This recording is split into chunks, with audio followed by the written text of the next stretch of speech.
Fundação Roberto Marinho apresenta Globo Ciência.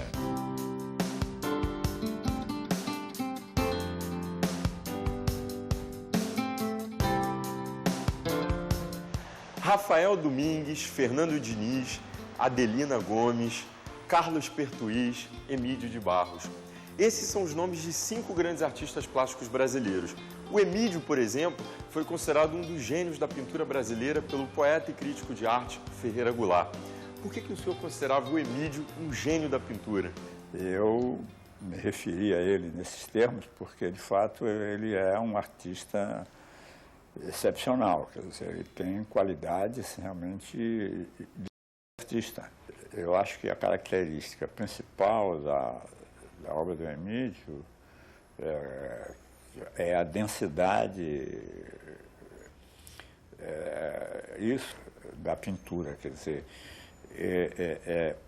o fato mesmo dele ter os problemas que ele tinha, isso resultava numa vida interior muito intensa e muito problemática, quer dizer, e isso transparece na sua pintura, não como uma coisa patológica. Aquele cara que pinta, que tem problemas psíquicos e pinta, e não é artista, ele simplesmente manifesta a patologia dele. Quer dizer, você quando vê o quadro, você sente que ali existe alguma coisa patológica ali. E quando se trata do Emídio, ou se trata do Rafael ou do Diniz, não, você vê, é uma obra de arte. Aquilo ali podia ser feito por qualquer grande artista, né? Porque o problema não é a loucura que faz o cara ser artista. Ele é artista apesar da loucura. Vocês viram? Todos esses quadros que vocês estão vendo aqui foram pintados por pacientes de uma importante psiquiatra brasileira, a doutora Anísia da Silveira, que fundou esse museu, o Museu de Imagens do Inconsciente. Ainda hoje, além do tratamento clínico, os portadores de transtornos mentais fazem terapias em ateliês de pintura, modelagem e jardinagem. A gente vai conhecer agora o ateliê de pintura. Vamos lá.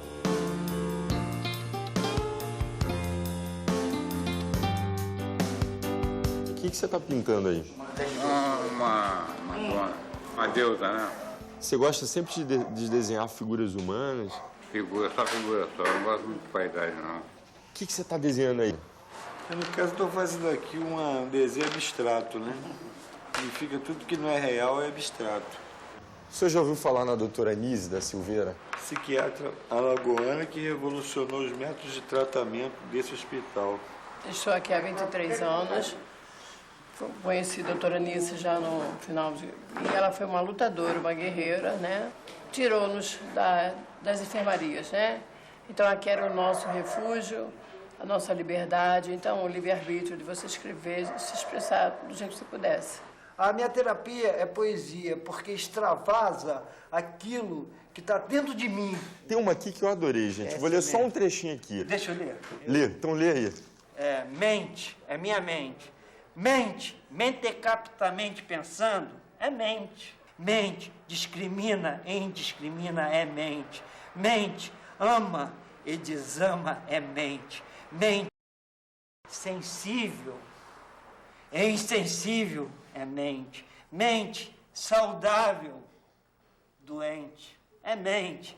Mente, bem ou mal, é mente.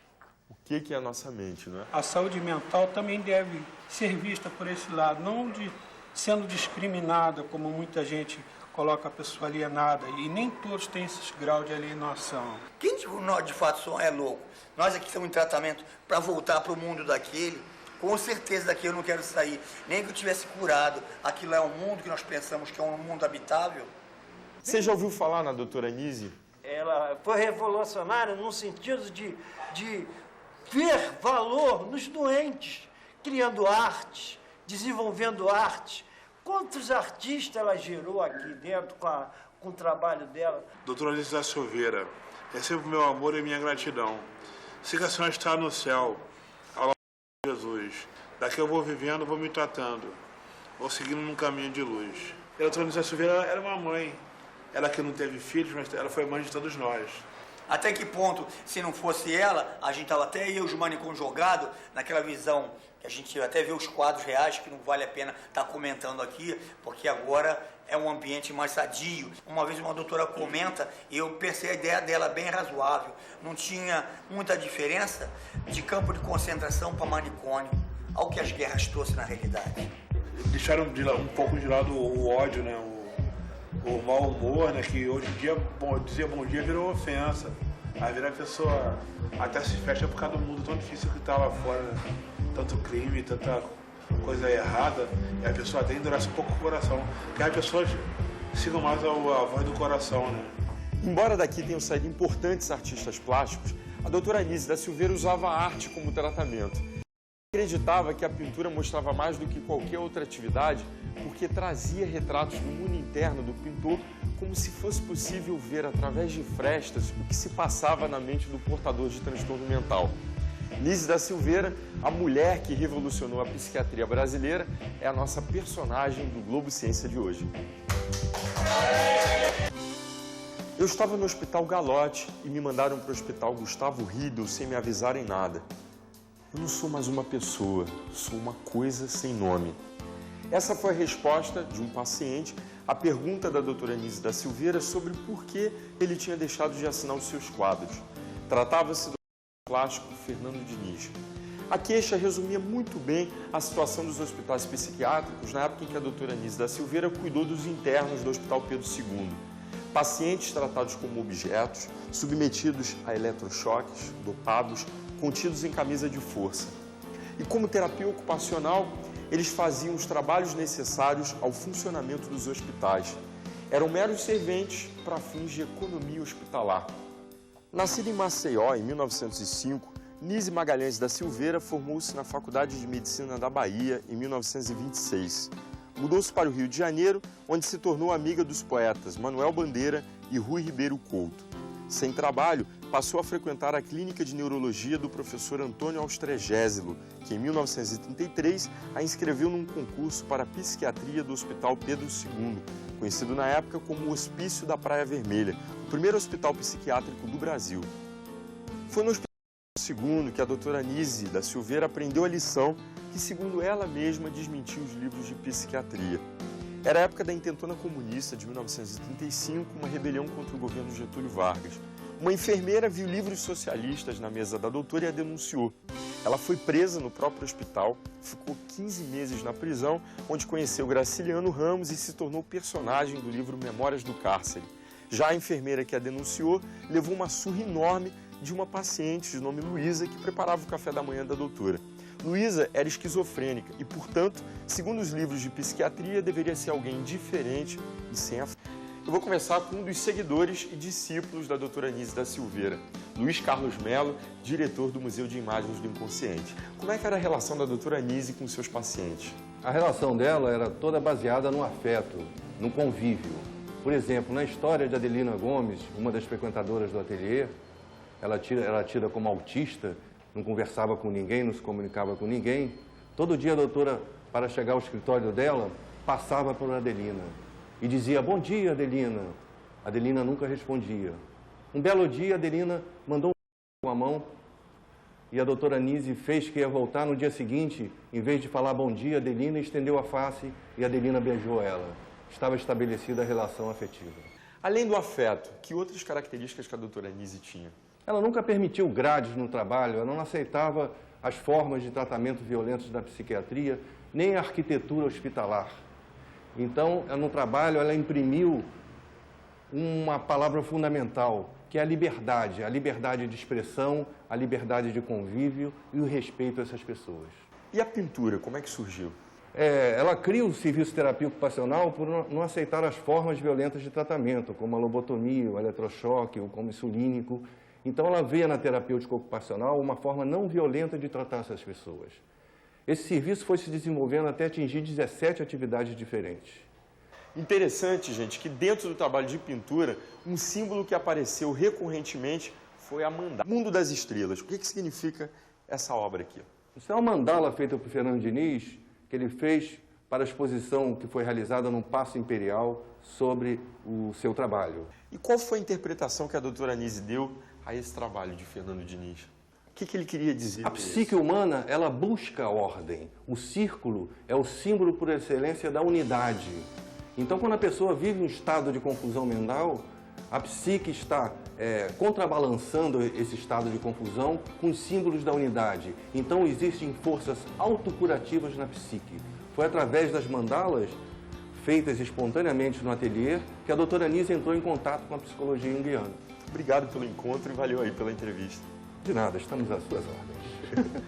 A doutora Nise da Silveira era filha única e não teve filhos, mas deixou sobrinhos por afinidade, ou seja, sobrinhos do marido dela, o médico sanitarista Mário Magalhães da Silveira.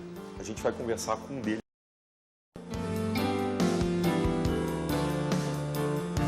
Quem vai conversar comigo é Alexandre Magalhães da Silveira. O senhor conviveu muito tempo com a doutora Nise? Convivi razoavelmente. Não foi muito. Eu vim para o Rio em 1965 e durante muito tempo frequentei muito a casa dela. E como é que ela era em casa? Ela passava a maior parte do tempo dela estudando e se dedicando aos doentes. É verdade que ela tinha muitos gatos? Tinha muitos gatos. Na casa dela ela tinha 5, 6 gatos e no escritório, que era um andar acima, ela tinha 12, 14 gatos. Valeu pelo encontro, muito obrigado pela entrevista. Nise da Silveira adorava gatos e dizia que eles tinham uma maneira semelhante de querer bem à dos esquizofrênicos. Ela também gostava de cães. Para ela, na verdade, os animais são terapeutas. Ela percebeu que os doentes que cuidavam dos bichos desenvolviam relações afetivas com eles e isso ajudava na melhoria do tratamento. Daí, gente, surgiu uma história muito engraçada. Aborrecida ao ver uma cadela que ficava lá no centro psiquiátrico ser enxotada todos os dias, ela resolveu desafiar os funcionários. Colocou o nome da cadela de Nise e chegou para todo mundo e disse assim: agora eu quero ver vocês enxotar a chefe do serviço. Quero ver se vocês enxotar a chefe do serviço. Passa fora, Nise. Nise da Silveira criticava a despersonalização infligida ao interno no hospital psiquiátrico e se impressionava com o número de internações. Só para vocês terem uma ideia, de cada 22 ou 23 entradas no pronto-socorro do Engenho de Dentro, cerca de 17 eram reinternações. Será que a situação mudou? O que mudou? A gente pode... O gesto tem um valor enorme. O olhar tem uma importância muito grande, mas o psiquiatra firma os pés na palavra e quer traduzir tudo em palavras. Ninguém está pretendendo desmerecer a palavra, mas há muitas outras maneiras de comunicação. Essa era a doutora Nise da Silveira. Não tinha medo de criar polêmicas. Era adorada por uns e muito criticada por outros. Chegou a ser acusada de não se preocupar com a cura da esquizofrenia. Seu trabalho, no entanto, repercutiu na sociedade e foi retratado em vários documentários. Nise da Silveira se dedicou à psiquiatria com tal paixão que chegava até a sonhar. A sua definição de loucura, dizia ela, veio de um sonho com o filósofo Baruch de Spinoza, que viveu na Holanda entre 1632 e 1677. A frase era: a loucura é a pior forma de escravidão humana. Além de Spinoza, Nise da Silveira, nosso personagem do Globo Ciência de hoje, tinha outros mestres. O psiquiatra suíço Carl Gustav Jung, um dos nomes mais importantes da moderna psiquiatria, com quem a doutora Nise manteve correspondência e encontros que resultaram na introdução da psicologia junguiana no Brasil. O outro era Antonin Artaud, poeta e escritor francês que viveu entre 1897 e 1948. Artaud passou longos períodos de sua vida internado em manicômios e submetido a mais de 50 sessões de eletrochoque, cuja violência denunciou com muita coragem. Nise da Silveira dizia que Artaud definitivamente influiu para que ela se libertasse da psiquiatria tradicional. Ela citava a carta que ele escreveu aos médicos-chefes do asilo de loucos, no qual ele dizia que a única vantagem que os médicos tinham sobre os pacientes era a força. A carta era um chicote na face dos psiquiatras e nenhum deles escapava, seja por ação, seja por omissão. E ela se incluía no meio deles. Ela dizia: eu também não escapo, não protestei suficientemente. Só para vocês terem uma ideia do que acontecia na época, basta lembrar o Hospital de Barbacena, em Minas Gerais, que chegou a abrigar cerca de 5.000 pacientes e foi comparado aos campos de concentração de Hitler pelo psiquiatra italiano Franco Basaglia, que o visitou em 1979. Basaglia foi um dos maiores psiquiatras do mundo e uma das figuras mais importantes na luta pelo fim dos manicômios. Vamos descobrir agora o que mudou no tratamento dos portadores de transtornos mentais. Vamos lá.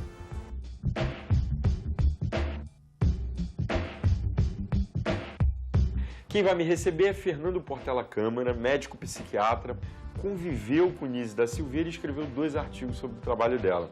Quais eram os maiores problemas nos tratamentos psiquiátricos naquele momento, naquele período em que Nise da Silveira trabalhou?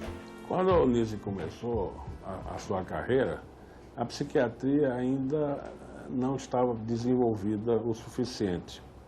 Então, os tratamentos eram tratamentos que não tinham ainda uma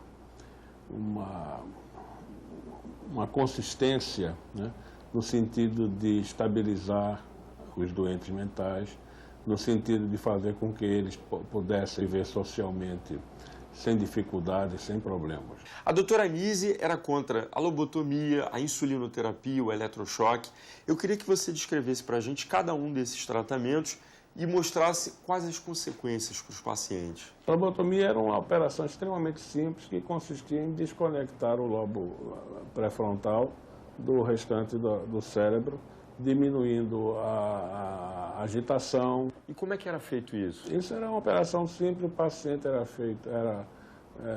ficava sentado ou deitado e o médico fazia um estilete debaixo da pálpebra, acessando o cérebro ou pelo nariz, e aí ele simplesmente destruía uma parte do cérebro, deixava o paciente numa situação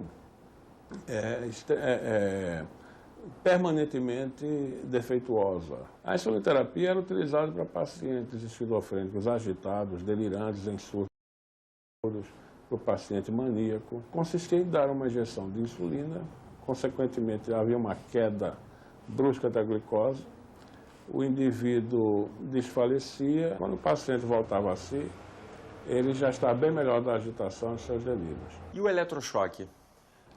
O eletrochoque, que hoje se chama eletroconvulsoterapia, era o mesmo procedimento. Tinha o mesmo objetivo da insulinoterapia, só que usando meios físicos.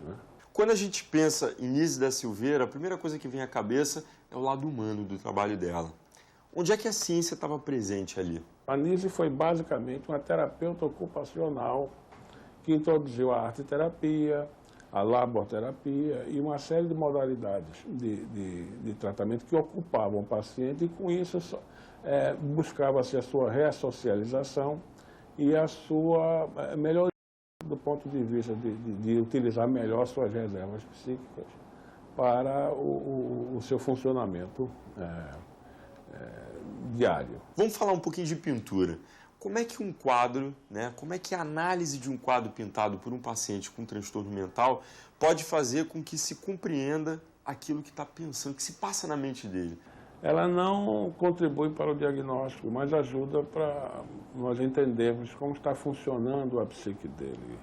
Os símbolos, a capacidade de organizar o espaço, a capacidade de lidar com cores, etc. E isso pode ser útil para se terem uma ideia de como está a mente daquele indivíduo e até acompanhar ao longo do tempo, pela sua produção artística, como evolui durante um tratamento a sua psique.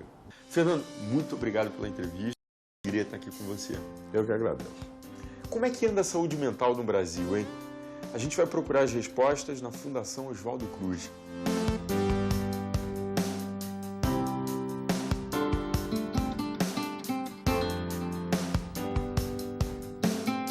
Quem vai conversar comigo é Paulo Amarante, ele é psiquiatra, mestre em medicina social, doutor em saúde pública, dirige o Laboratório de Estudos e Pesquisas em Saúde Mental e Atenção Psicossocial e coordena o projeto Loucos pela Diversidade.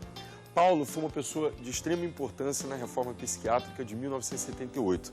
Eu queria que você desse para a gente um balanço da psiquiatria no Brasil hoje. Hoje nós estamos vivendo um momento muito importante, de muita efervescência, de inovação, de transformações no campo da psiquiatria. Em 78, quando nós começamos o movimento da reforma psiquiátrica, nós tínhamos instituições muito fechadas, em grande número, nós tínhamos quase 100 leitos psiquiátricos, ou seja, quase 100 mil pessoas internadas, em sua maioria abandonadas nas instituições psiquiátricas. Hoje esse número não chega a 40 mil, quer dizer, ainda existem muitas pessoas, mas é uma diminuição de mais de 60 mil leitos nos hospitais psiquiátricos e a criação de novos recursos muito importantes. Centros de atenção psicossocial, residências para moradores que não têm família, que não têm casa, então que vivem assistidos em instituições ou em serviços, cooperativas de trabalho, centros de convivência, muitos outros recursos. Nós temos hoje uma transformação muito rica no modelo assistencial psiquiátrico brasileiro. Quais são os principais transtornos mentais que o senhor apontaria hoje? Olha, eu acho que o problema mais grave, realmente, nós tínhamos que nos preocupar muito mais com os transtornos psicóticos. Quais? Como a esquizofrenia, por exemplo, que traz muita dor para a família, dificuldades de relacionamento social e a questão da dependência química, que hoje no Brasil é um dos problemas mais graves no mundo inteiro. E nós estamos aí muito mais atentos com a demanda da indústria farmacêutica, que fica querendo medicalizar depressivo, medicalizar pânico, etc., criando mercado para isso, e pouco preocupados com a verdadeira questão do transtorno mental grave, que é a psicose ou a dependência química. Nesses 31 anos pós-reforma, o que mudou? O que avançou no campo da saúde mental? Quais foram as principais descobertas? Eu acho que a coisa mais importante é a gente poder constatar alguns dos nossos pressupostos, algumas das nossas hipóteses, que a boa parte do que se chamava de deterioração mental, demência mental, perda de afetividade, etc., dos quadros psiquiátricos, na verdade, eram muito mais consequência da forma social de lidar com as pessoas, com o sofrimento psíquico, o abandono, o isolamento, a falta de escuta, a falta de voz, a falta de direito, a segregação institucional, o abandono em instituições psiquiátricas fechadas durante longos anos, e que elas, então, produziam uma série de sintomas, entre aspas, que, na verdade, eram consequências de qualquer processo de afastamento social, de institucionalização. No caso, inclusive, de prisões, de cárceres, etc. Isso a gente pode ver hoje, com pessoas que estavam internadas em instituições, com o prontuário lá dizendo incapaz de manter a vida cotidiana, etc., etc., vivendo em casas com outras pessoas, vivendo sozinhas, trabalhando, fazendo música, fazendo arte, compondo, fazendo um monte de coisa. Eu acho que isso é muito importante. Para o senhor, qual foi a maior contribuição que a doutora Anísia deixou? Ela começou questionando o modelo psiquiátrico, Ela trouxe para o Brasil os primeiros questionamentos internacionais de Simon, Maxwell Jones, todo esse grupo que começou a questionar o modelo psiquiátrico e depois, inclusive com Leng, com outros psiquiatras importantes, e todos eles psiquiatras, importante dizer isso, a crítica à psiquiatria não foi de fora só da psiquiatria, não é só da humanização dos direitos humanos. Os grandes críticos da psiquiatria foram grandes psiquiatras, que viram a limitação da psiquiatria, viram a sua relação com o poder, viram a sua relação com o Estado autoritário, com a forma de organização social autocrática e que questionaram. Então, a Anísia foi pioneira ao trazer para o Brasil um verdadeiro questionamento dos limites da ciência, dos limites da psiquiatria. Paulo, muito obrigado pelo encontro. Obrigado, Alexandre. Quando a doutora Anísia da Silveira entrou na Faculdade de Medicina da Bahia, ouviu um conselho do seu pai. Sempre se solidarizar com os mais fracos. Seguiu à risca e mergulhou fundo no mundo dos doentes marginalizados. Ouviu os gritos de dor de Antonin Artaud e de seus próprios pacientes e rebelou-se contra a falta de humanidade no tratamento dos portadores de transtornos mentais e apontou um novo caminho, baseado no respeito aos direitos humanos, no resgate à cidadania e na inclusão social. Os princípios defendidos pela doutora Anísia da Silveira, que morreu em 1999, são adotados até hoje por determinação da ONU, que aprovou uma resolução em 1991, estabelecendo a proteção às pessoas portadoras de transtornos mentais e a melhoria da assistência à saúde mental. A gente fica por aqui.